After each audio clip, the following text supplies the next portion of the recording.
I think they're wanting to go out. It's just not ready yet. Guys, I'm sorry. Pretty soon, everybody's up here waiting. You see the Ranger. They're waiting on new ground or cubes, one or the other.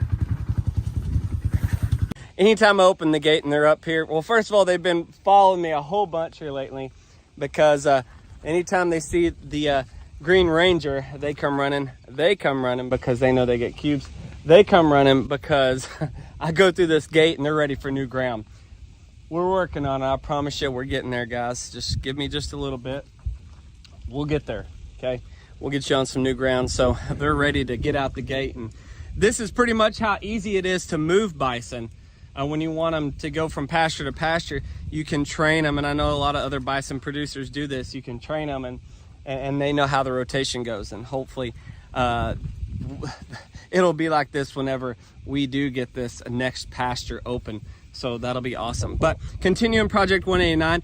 Also, we're gonna get the big herd. We gotta get them up to the front and get them ready to start coming into the corral. I gotta start kind of feeding them in there, enticing them to come into the corral system, because the big guy is gonna be loaded up later on this week, here in a couple of days, and he's going to Stratford. Got more to tell you about that. And so what I'm going to do is, here in just a little bit, I'm going to open up a gate, and it basically just lets them have access into it.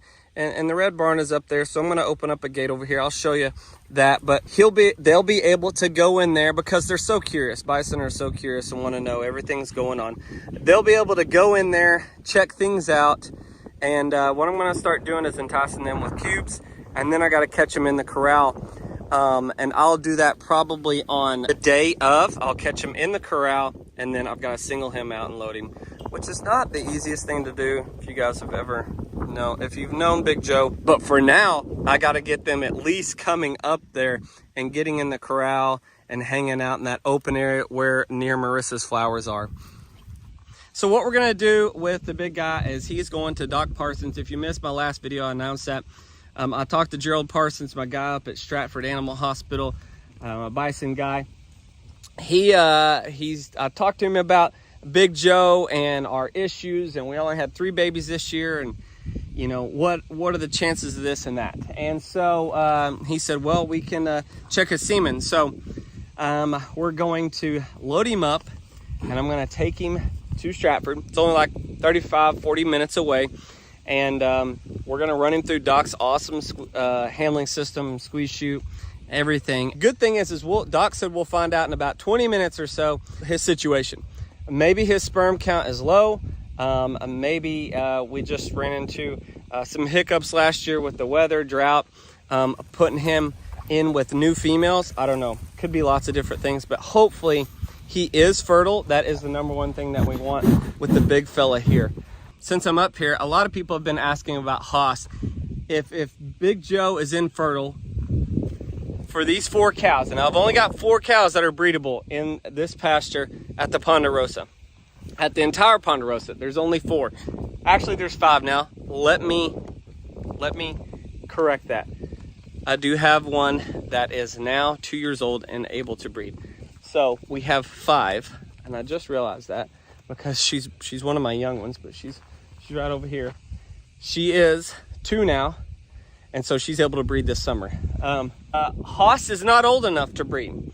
If Joe is infertile and I do whatever with him, Haas is not old enough. He has to be 2 years old. All bison have to be 2 years old to breed.